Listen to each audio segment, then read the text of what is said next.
हमारी स्वदेशी vaccine Covaxin हमारे कोरोना वैक्सीनेशन अभियान का अहम हिस्सा है। इस वैक्सीन को लेकर कई स्टडीज में इस बात का खुलासा किया गया कि ये पूरी तरीके से सेफ है और ये काफ़ी इफेक्टिव भी है, लेकिन WHO इसे अभी तक आपातकालीन उपयोग सूची में शामिल करने पर विचार नहीं कर पा रहा है। दरअसल WHO ने भारत बायोटेक से उसकी कोवैक्सीन को आपातकालीन उपयोग सूची में शामिल करने पर विचार करने के लिए और आंकड़े मांगे हैं। इस हिसाब से कहा नहीं जा सकता कि WHO कोवैक्सीन को EUL में कब शामिल करेगा। WHO ने कहा है कि वैक्सीन के मामले में वह किसी जल्दबाजी में कोई फैसला नहीं करेगा।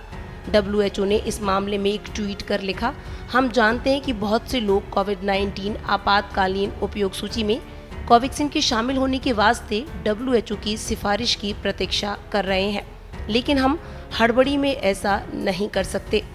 WHO का यह ट्वीट उसकी मुख्य वैज्ञानिक डॉक्टर सौम्या स्वामीनाथन के यह कहने के बाद आया है कि एजेंसी का तकनीकी सलाहकार समूह 26 अक्टूबर को कोवैक्सीन को आपातकालीन उपयोग सूची में सूचीबद्ध करने पर विचार करने के लिए बैठक करेगा। इस मामले में WHO ने कहा कि वह भारत बायोटेक से उसके कोविड-19 रोधी टीके कोवैक्सीन के बारे में एक अतिरिक्त जानकारी की उम्मीद कर रहा है। उसने इस बात पर जोर दिया कि किसी भी वैक्सीन का पूरी तरीके से मूल्यांकन करने की ज़रूरत होती है। मूल्यांकन करना होगा कि टीका सुरक्षित है और इसे जैसे तैसे हड़बड़ी में तो नहीं बनाया गया। इसके बाद ही इसे आपातकालीन उपयोग के लिए मंजूरी दी जा सकती है। संगठन ने कहा, भारत बायोटेक कोवैक्सीन निर्माता WHO को आंकड़े जमा कर रहा है और WHO के विशेषज्ञों ने इन आंकड़ों की समीक्षा भी की है। WHO अब कंपनी से एक और अतिरिक्त जानकारी चाहता है। WHO ने कहा, इस मूल्यांकन के प्रोसेस से किनारा भी नहीं किया जा सकता।